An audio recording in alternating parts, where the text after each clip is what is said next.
Muito bem. Então, muito boa tarde. Boa tarde.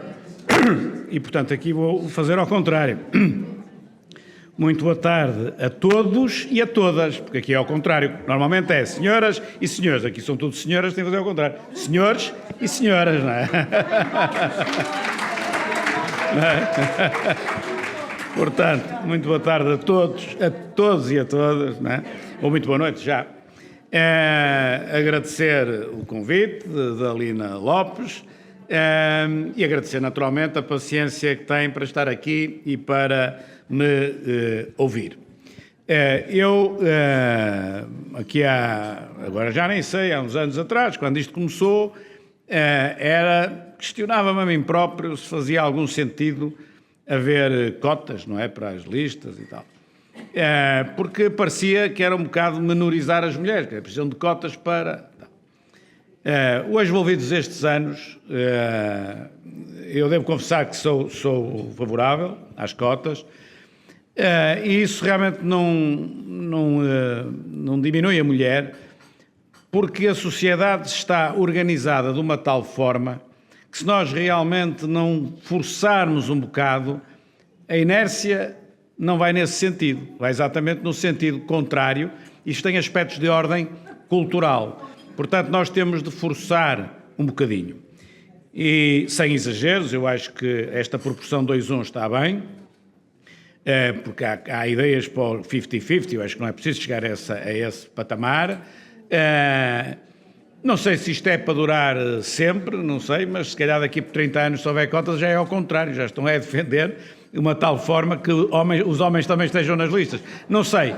Sei, no entanto, isso não tenho dúvidas nenhumas, que no momento presente, se elas não existissem, as mulheres não estavam muito menos. E há mulheres que entraram por via das cotas e que depois se revelam porque tiveram oportunidade para se revelar e sem cotas não se tinham revelado. E, portanto, isto é assim. Para lá disso, as cotas foram um grande apoio que eu tive em diversas circunstâncias durante este período de liderança do partido que vai acabar. Porquê? Porque muitas vezes a cota foi uma ajuda para mim. É que eu queria ver se mudava aquilo e aquilo não mudava nem saía do sítio e as cotas diziam, não pode ser, ali tem de ser uma mulher, acabou. E foi a forma dele me desaparecer da frente, ou dele ou eles, não é? Alguns que eu queria que desaparecessem da frente, as mulheres até ajudaram. Portanto, há a renovação. Portanto, a renovação ajuda à renovação no momento presente. Claro que daqui por 10 anos a coisa já não ajuda à renovação nenhuma, já é diferente, mas dizer isto. Relativamente às MSTs em concreto, eu acho que a organização MSTs é útil, é extremamente útil, portanto é um complemento a esta questão das cotas para que as senhoras venham para a política e ao se conhecerem umas às outras e ao se enturmarem ganham mais força e isto é feito através das MSTs. A Lina gostaria que isto fosse uma organização autónoma inscrita nos estatutos do partido, diz sem inerências, já é um passo, mas com a inscrição nos estatutos ou sem inscrição nos estatutos, nós também não tivemos revisão nenhuma dos estatutos, devíamos ter tido, mas não tivemos, mas não pudemos ter, não conseguimos ter, dado uma sequência de coisas que aconteceram, mas há uma coisa que eu acho que é indiscutível, é a Direção Nacional, quando for solicitada a isso e dentro das suas capacidades, apoiar. Felizmente, a Lina já disse aqui, as MSTs têm aqui um apoio notável da Fundação Konrad Adenauer e isso leva a que o partido seja menos chamado. Mas diretamente do partido, através do Instituto Sá Carneiro, sinceramente, acho bem. Começando por aquilo que me pedem para falar, Portugal, presente e o futuro, e eu então estive a pensar em casa e tal, o que é que eu vou fazer, trazer uma novidade, e você, é exatamente num sítio com as mulheres que eu posso ter esta novidade, que é troquei de óculos e, portanto, vou pôr um visual novo.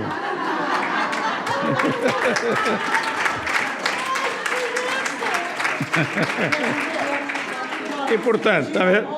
Estão habituados a... estão habituados ao visual antigo e tal, e então eu, ontem foi a leitura, o discurso final do encerramento do Orçamento de Estado, ainda mantive a mesma imagem, agora, talvez agora. Vamos lá ver se não me traz dores de cabeça, que isto dos novos óculos às vezes trazem dores de cabeça. Bom, presente de Portugal. Eu tenho uma visão muito negativa, bastante negativa. Dirão, ou poderão alguns dizer assim, ele é presidente, é líder da oposição. O governo tem estado noutro partido. Ainda por cima prevê-se agora, prevê-se não, vai estar, quase absoluta, quase mais 5 anos, 4 anos e muito, à frente do país. Ele não pode ter uma visão positiva, já que é a oposição dele que lá está. Não. Vou aqui ter uma conversa um bocado mais séria do que isso. Isso é uma coisa mais politiqueira, ou seja, está lá o PS, é muito mau, se estava o PSD, era muito bom. Como sabem, não é propriamente o meu estilo. É evidente que se tivesse o PSD, eu estaria um pouco mais otimista, mas os problemas estruturais do país não era por estar lá o PSD, que tinham acabado passado uma semana ou duas, ou um ano ou dois, não era assim. E o país tem problemas estruturais muito graves que, seja qual for o governo, tem muita dificuldade em resolver e, se não quiser resolver, como é o caso dos governos PS, então ainda resolve menos.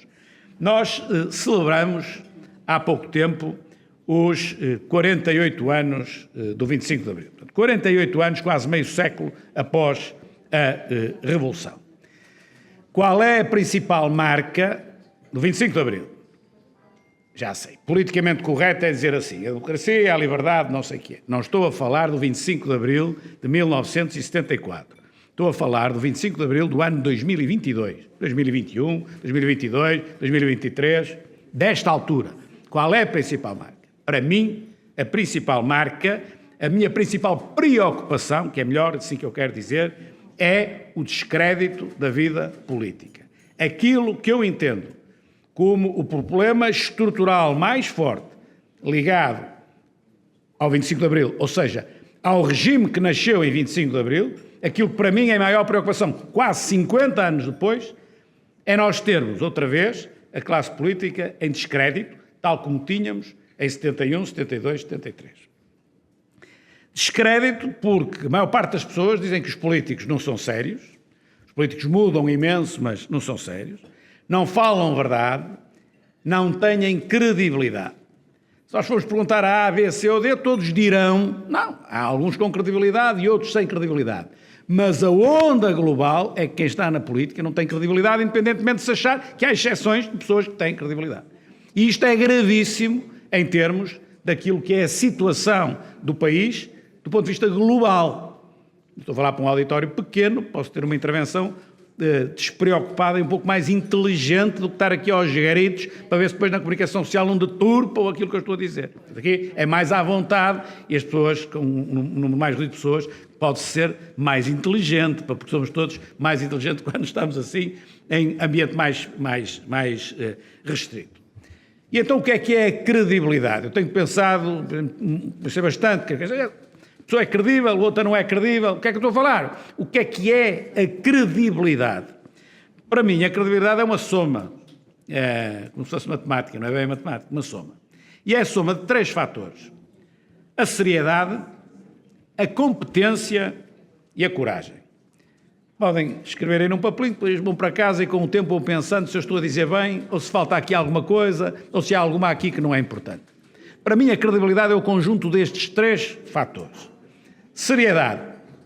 Imaginemos alguém que é extraordinariamente competente e extraordinariamente corajoso. Tudo aquilo que faz é competente e tem coragem de fazer, mas não é sério. Rouba, que é um disparate, é corrupto e mente em cada canto e cada esquina. Não é credível, não serve. Mas tem uma outra, ou um outro, que é sério, não rouba, fala a verdade, que é competente, tudo o que faz é bem feito, mas não tem coragem, portanto não faz nada. Quer que adianta ser sério, quer que adianta ser competente, mas não tem coragem para fazer. Não serve também. E depois há um outro, que é sério, que tem coragem, mas que é um incompetente. Quando faz, só faz asneiras. Mais valia que não fizesse nada. Portanto, a credibilidade advém destes 3 fatores e temos de ter os 3 fatores. Não basta 1 ou 2, temos de ter os 3. E é isto que não é reconhecido globalmente pela sociedade portuguesa à política. E isto origina situações graves. Estou a falar, portanto, do presente. Isto é o presente e o futuro, estou a falar do presente. O afastamento entre as pessoas e a política, e o afastamento que nós assistimos entre as pessoas e a política, se pensarem bem, é exatamente o contrário da democracia. O que é a democracia por contraposição à ditadura? A democracia é a participação das pessoas na decisão e no acompanhamento e na fiscalização.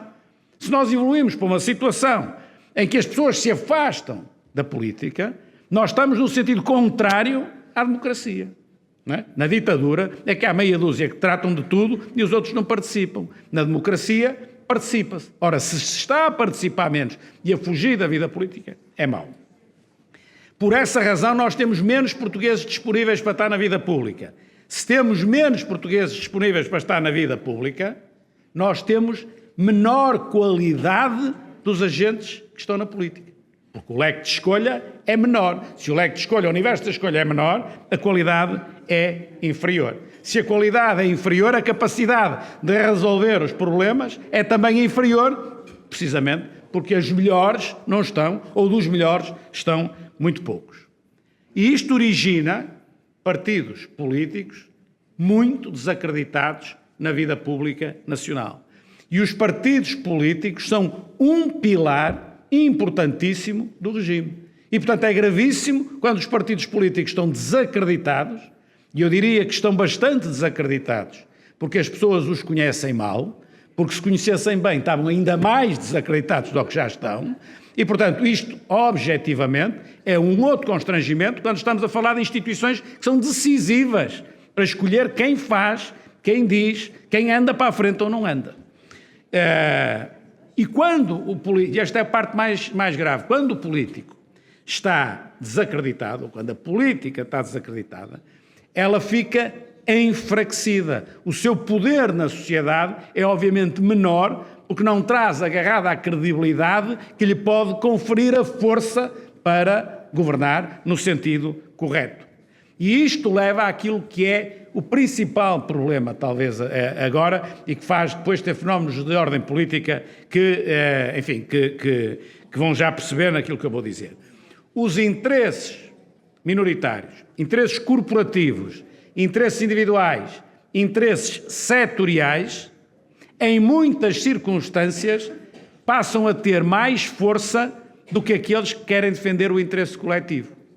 Quando um governo é sério, e neste ponto de vista, para a maior parte das coisas, eles são quase todos sérios, pretendem efetivamente defender o interesse coletivo e o interesse público, quando se confrontam com interesses corporativos, muitas vezes o interesse corporativo consegue ser mais forte que um governo ou uma instituição que pretende impor o interesse coletivo.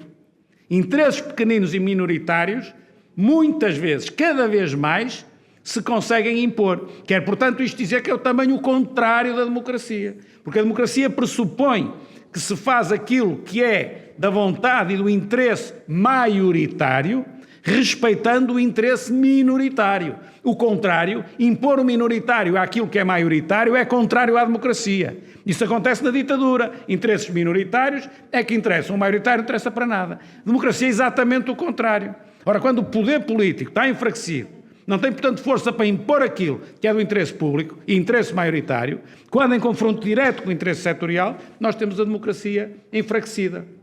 E é por isso também, não há frente, que muitas vezes não se faz aquilo que se deve fazer, porque não há força para o fazer. Se a política fosse credível, se o principal agente político, o primeiro-ministro, o ministro das Finanças, os ministros também, os presidentes de Câmara, enfim, se são credíveis, as pessoas mais facilmente aceitam, mais facilmente ganham o embate com o interesse minoritário. Quando é fraco, mais dificuldade tem em conseguir isto. E, portanto, a política é hoje mais fraca quando, na história da humanidade, precisava de ser mais forte. Porquê? Porque, pelo facto da sociedade portuguesa portuguesa não, mundial, pelo facto, estou a falar de Portugal, mas pela sociedade mundial, mudar muito e a uma velocidade muito rápida, aquilo que é exigido é que se reforme mais. Há 50 anos atrás eu fazia uma reforma e ela durava muito tempo. Hoje faz-se uma reforma e passado 4, 5, 6 anos já é preciso ajustar a reforma porque como a sociedade muda ela já está desatualizada. E portanto, nós precisamos de poder político com grande capacidade e força reformista numa altura no mundo, mas no mundo, não é no mundo inteiro, mas no mundo democrático e particularmente em Portugal, quando há mais dificuldades justamente para fazer aquilo que se deveria fazer. E para agradar aos eleitores, que é outro problema que existe, também não se reforma, porque quando se faz uma reforma levantam-se os interesses instalados, há uma polémica brutal e o político que o fez fica logo criticado por tudo quanto é lado, entra logo num turbilhão. Portanto, é mais vale não mexer, deixa estar a cortar, por mim é igual ao litro, fica assim. E, portanto, não se reforma e as coisas vão naturalmente enquistando. Quando nós olhamos para o Orçamento de Estado e temos a despesa pública a aumentar, a despesa pública aumenta sucessivamente todos os anos, desde o 25 de Abril até hoje. Porquê? Aumenta precisamente porque o poder político, à medida que vai enfraquecendo, em vez de fazer as reformas que desenvolvem o país, compra aos eleitores com benesses, com mais isto e com mais aquilo, que é despesa pública. Promete aquilo que não pode prometer e dá aquilo que não pode dar. Isso é que depois origina déficits do Orçamento de Estado, dívida pública, etc. O aumento da despesa pública é justamente muito, filha, justamente disto que eu estou a dizer, da falta de credibilidade de um poder político que por essa razão não tem a força necessária para se impor. A situação, esta é a situação política, a situação na economia. Nós evoluímos por esta razão também para uma dívida pública dramaticamente elevada. A dívida pública hoje representa 127% do PIB. 127% do PIB significa que nós temos a 12ª dívida pública mais elevada do mundo. Portanto, o Estado português é o Estado, o 12º Estado. Nós temos 190 e tal países no mundo. E nós somos o 12º mais endividado do mundo. Não é o país, é o Estado português, é o 12º mais endividado do mundo. Essa dívida, que em dinheiro é superior a 270 mil milhões de euros, num produto interno bruto que este ano vai andar ali nos 225, 226 mil milhões de euros. Portanto, temos uma dívida superior àquilo que é a nossa produção de um ano inteiro, né? Essa dívida pública em termos técnicos, são impostos futuros. 270 mil milhões de euros, que é mais que o PIB de um ano, foi aquilo que se gastou, que não se tinha, ficou-se a dever, e que para pagar vai ter de ser cobrado por impostos futuros. Isto é assim. E, portanto, obviamente que não se pode estar muito otimista num país que tem a 12ª maior dívida pública do mundo. Mas tem aqui uma escapatória. Tem uma carga fiscal baixinha e a gente pode subir a carga fiscal e conseguimos pagar. Não. Chega a este patamar com a carga fiscal mais alta que alguma vez teve na sua história. Portanto, também esmagado aí. E apesar de ser assim, tem em 48 anos 47 déficits públicos. 47 déficits públicos em 40 anos. Só houve um ano em que não tivemos déficit público, que foi em 2019. O que é o déficit público? O déficit público é o incremento de dívida naquele ano. É a despesa superior à receita pelo valor do déficit, logo é a parte que temos de pedir emprestado, aumenta a dívida todos os anos. Quando o Governo diz tem baixado a dívida pública, baixou a dívida pública nenhuma. Houve momentos em que baixou o rácio entre a dívida e o PIB, mas não baixou a dívida em valor sobre a qual incide a taxa de juros e pagamos os juros da dívida pública com os nossos impostos. E depois temos, em economia também, um Portugal cujo PIB per capita vai caindo todos os anos em termos relativos aos seus parceiros da União Europeia. Portanto, Portugal, relativamente aos outros parceiros da União Europeia, tem vindo a empobrecer. E os países de leste, comunistas ainda há relativamente poucos anos, que entraram há relativamente poucos anos para a União Europeia, comparativamente connosco, já nos ultrapassaram. Não todos, mas muitos já nos ultrapassaram e nós vamos caindo no fundo da tabela. A completar isto, temos um sistema de justiça incapaz, mas incapaz, o sistema de justiça quer dizer que não faz nada de nada, é totalmente incapaz. Não, obviamente que não é assim, mas é incapaz face àquilo que são as expectativas e as necessidades da sociedade. Ou seja, uma coisa que, quando se diz em público, eu disse diversas vezes, dão logo 3, 4 tiros de rajada, não é? Deturpando tudo o que eu estou a dizer, mas a verdade é esta, o sistema de justiça, a realidade do sistema de justiça é hoje pior do que era na altura do 25 de Abril, tirando os julgamentos políticos. Pois eliminam isto quando eu digo tirando os julgamentos políticos. Pois não põem isto, que é para eu dizer que a justiça é pior que o 25 de Abril, porque é antes do 25 de Abril. E no 25 de Abril havia tal os julgamentos políticos. Tirando os julgamentos políticos, se têm uma dívida e querem recebê-la pelo contencioso, é mais difícil hoje do que era antes do 25 de Abril. Se têm um inventário para fazer, é mais difícil hoje o cotidiano da vida dos cidadãos, não a política. Porque é dos setores que mais avançou, se é que alguma coisa avançou, do 25 de Abril até hoje. E, portanto, temos as condenações na praça pública, a fraca capacidade de investigar e de julgar, isto mais ligado ao Ministério Público, uma morosidade escandalosa, nos tribunais administrativos e fiscais dificilmente é andar abaixo dos 15 anos para ter uma sentença e pode chegar aos 20 anos para ter uma sentença. Portanto, como é que se pode dizer com isto que a Justiça funciona? E uma falta notória de transparência no funcionamento da Justiça, que, portanto, protege um certo corporativismo. E é por isso que nós propusemos, eu propus e nós propusemos, e continuaremos a propor pelo menos até 1 de julho, depois não sei, a alteração na composição dos Conselhos Superiores, porque é introduzindo a sociedade civil nos Conselhos Superiores do Ministério Público e da Magistratura que nós conseguimos aumentar a transparência dentro do sistema de justiça e libertá-lo do corporativismo que ele tem.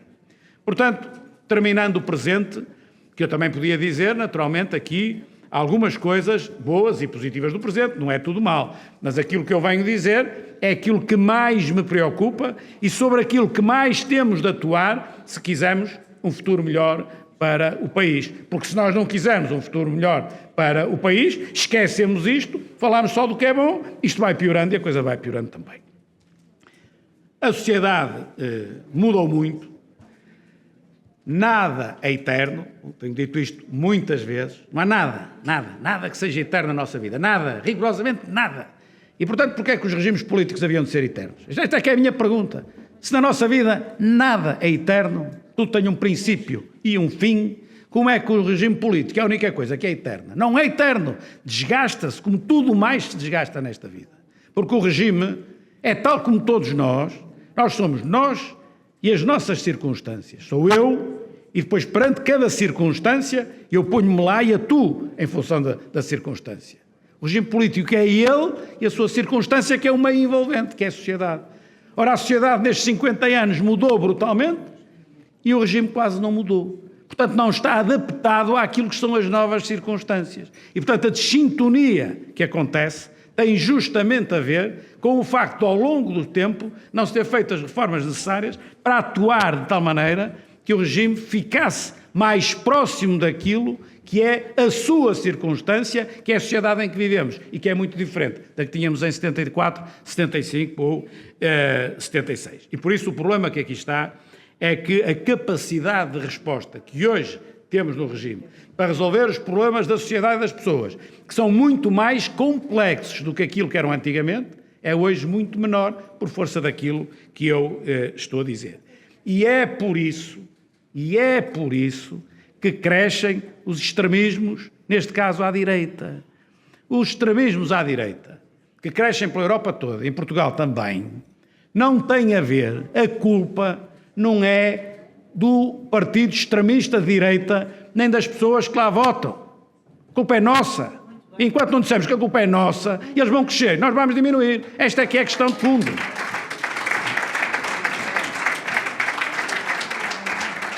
Portanto, nós não resolvemos o problema dos extremismos, que são à direita, porquê? São à direita, assim como foram à esquerda em 75, 76. Em 1974, na Revolução, caiu um regime de direita que foi substituído por mais à esquerda. Obviamente que os extremismos que havia naquela altura eram à esquerda porque estavam contra a situação que tínhamos e descontente com a situação que tinha cá à direita. Agora é o contrário. Como nós, o trajeto que tivemos desde 25 de abril até hoje foi mais à esquerda, o descontentamento surge pelo outro lado, à direita. Isto não tem rigorosamente nada que saber. Isto é óbvio. Agora, o descontentamento não é motivado por eles. O descontentamento é motivado pela incapacidade que temos tido de resolver estes problemas e outros, o que eu disse e aqui o que eu não disse, e isso é que dá depois a força a quem está descontente. Vale a pena estarmos aqui a discutir se tem muita razão ou se tem pouca razão. Aquilo que nós devemos fazer é um diagnóstico correto e ter a coragem de atuar. Porque se não tivermos a coragem de atuar e se não resolvermos problemas e não soubermos responder às pessoas, é evidente que o descontentamento vai aumentar. Podemos lá fazer os cordões sanitários todos. Em parte, se calhar, só ajuda a que cresçam mais depressa. E por isso, para o futuro, presente e futuro, há uma palavra, em minha opinião, e é isso que eu tenho trazido às costas, ou ao colo, ou no bolso, o que queiram, não é nestes 4 anos, estes 4 anos de presidente do partido, e já trazia, muitos anos antes, uma mesma coisa. Há uma palavra para isto que é absolutamente decisiva, e essa palavra chama-se reformas. Reformar. Esta é a palavra decisiva, é a palavra de toque, se nós queremos alterar aquilo que são as circunstâncias e rasgar novos horizontes para o partido também, claro, mas para o país. E, portanto, nós temos de alterar diversas coisas. Desde logo, por exemplo, a própria mentalidade é talvez o mais difícil de conseguir. Nós temos tido uma sociedade que tem ido cada vez mais no sentido do laxismo e cada vez menos no sentido do rigor. Podemos dar isso em muitos exemplos. A educação é talvez o exemplo paradigmático dessa situação, mas há mais. E, portanto, enquanto não tivermos uma sociedade mais virada para o rigor e continuar mais para o laxismo, como é típico, por exemplo, do Partido Socialista, mas não só, nós não conseguimos atingir a performance dos outros que estão outro patamar. Eu fui educado até entrar para a faculdade, tanto no primário e no secundário, em grande medida por alemães. E quando me perguntavam, ou quando eu pensava e me perguntavam, um país rico, desenvolvido, e um ao lado pobre, na altura muito mais pobre, anos 60, mas mesmo depois. E eu pergunto, então qual é a diferença entre a Alemanha e Portugal? Podem fazer 1000 estudos, mas tu estás numa situação em que tens obrigação. Conheces os dois lados, vives nos dois lados. Para mim, a grande diferença é que os alemães tinham, hoje já não tenho a mesma ligação, portanto, vou falar passado, tinham um respeito pelo interesse coletivo e pelo interesse público muito superior àquilo que nós tínhamos. Nós não temos, tradicionalmente, o mesmo respeito pelo interesse coletivo, pelos direitos dos outros que têm na Alemanha. Eu dou um exemplo, só para ilustrar aquilo que estou a dizer. Um amigo meu vai à Alemanha e encontra outro amigo lá e vai com ele de manhã para o trabalho, de carro. Quando chega, está o edifício lá ao fundo, que são os escritórios, e à frente está um parque enorme onde os carros vão parar. E eles são dos primeiros a chegar. E ele chega e entra na porta e para logo o carro. E o meu amigo pergunta-lhe, tu paras aqui o carro? Quando tens lugar lá à porta? E eles, não, o lugar lá à porta é para aquele que chega atrasado para entrar mais depressa, eu tenho tempo, paro aqui. Isto em Portugal é impossível. Eu também não estou a dizer que é isto a razão pela qual a Alemanha, a comunicação social dizia já, o Rio diz que a Alemanha é mais desenvolvida porque os amigos param o carro à distância da porta para, quer dizer, não é? Pronto, a estupidez às vezes chega a limites que eu nunca pensei, muitas vezes. Mas isto é um exemplo, digamos assim, de um tipo de comportamento que numa coisa pequena e insignificante como esta, revela, no entanto, o que fazem nas coisas que não são pequenas nem insignificantes. E, portanto, esta alteração de mentalidade era, obviamente, fundamental. Agora, nós temos, naturalmente, de mudar o sistema eleitoral, para aproximar os eleitos dos eleitores, é fundamental, e por isso nós fizemos um projeto de lei, existe um projeto de lei para a alteração do sistema eleitoral que aproxima os eleitos dos eleitores por um lado e por outro lado reforça o peso do interior, reformar a justiça, pelas razões que ainda há bocado falei, é também fundamental para o futuro, mudar substancialmente o funcionamento dos partidos políticos para acabar com os pequenos interesses que comandam dentro dos partidos e que castram a vida interna dos partidos políticos e que têm, obviamente, ter um outro funcionamento. E o objetivo do Conselho Estratégico Nacional tinha diretamente a ver com isso e, portanto, as pessoas, em vez de militarem em Gaia, ou militarem na Guarda, ou militarem em Bragança, ou militarem aqui ou acolá, também militam com certeza, como quiserem do ponto de vista geográfico, mas ao lado tem uma outra militância possível. Militam porque se interessam pela saúde, e então militam na saúde, ou a educação, então é na educação, ou a defesa, então é na defesa. Podem militar em razão daquilo que são os temas que lhe interessam, de forma a aprenderem qualquer coisa e de forma a também transmitirem aos outros os seus próprios conhecimentos, e isso é que faz sentido na política e alterar toda a lógica de funcionamento dos partidos políticos.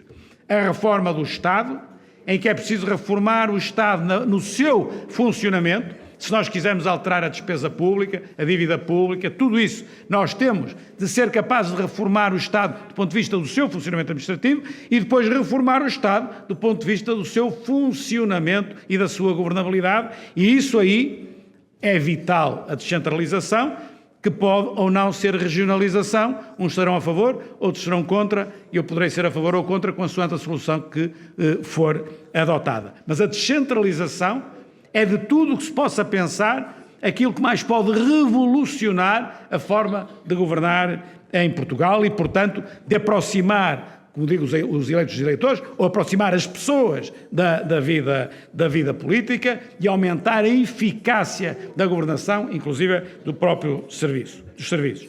E, para terminar, naturalmente, a reforma das finanças públicas, menos impostos. Não digo menos despesa pública do ponto de vista nominal, isso é impossível, mas despesa pública mais otimizada, menos dívida pública, isso seguramente. Uma revisão da Constituição, tal como nós também a temos, para ajustar tudo isto, onde eu, por exemplo, acho um aspecto absolutamente vital, que é as legislaturas e os mandatos das autarquias serem aumentados de 4 anos para 5 anos. Eu vou dizer porquê. Então, porque é assim, eu estou aqui há 4 anos, estou aqui neste lugar há 4 anos. Em 4 anos eu tive 3 eleições diretas, 2 eleições legislativas, umas eleições autárquicas, umas eleições para o Parlamento Europeu, umas eleições na região autónoma dos Açores, umas eleições na região autónoma da Madeira e umas eleições presidenciais, umas com maior envolvência, outras com menos envolvência. Estão aqui 10 eleições em 4 anos. Não é possível. Pelo meio ainda houve uma pandemia. Mas isso, a pandemia não tem nada a ver com revisões constitucionais, nem com política, calhou. Mas tudo isto, pergunto, como é possível um país ser governado com toda esta dinâmica? Não é possível. E o PSD teve eleições autárquicas, com os militantes profundamente envolvidos em setembro, em julho, agosto, em setembro. A seguir, passado pouco tempo, foi fazer umas diretas com a envolvência de toda a gente. A seguir fez um congresso e a seguir foi fazer legislativas, tudo isto no espaço de 3 ou 4 meses. Não é possível. Não é possível. E, portanto, temos de ser capazes de atenuar isto. E atenuar isto é, por exemplo, se os mandatos dos autárquicos forem de 5 anos e os mandatos na Assembleia da República de serem de 5 anos também, no Parlamento Europeu já são de 5 anos. Isto, pelo menos, espaça um bocado. Haveria outras soluções, não vale a pena agora estar aqui a referir, mas aquilo que eu queria dizer, acabando, é muito simplesmente isto. Eu não tenho uma leitura muito otimista, na exata medida em que percebo hoje, melhor que muitos, como é evidente, dado o cargo que desempenhei e que ainda desempenho, porque a capacidade reformista hoje em Portugal, designadamente aquilo que são os agentes políticos, é muito reduzida. A coragem para o fazer é muito reduzida. Quem de vocês que aqui está presente não ouviu dizer, quando eu falava nestas reformas todas, dizia o país tem de reformar? Quem não ouvia dizer, até alguns internamente e na comunicação social, mas como é que ele insiste se ele já percebeu que o PS não quer fazer?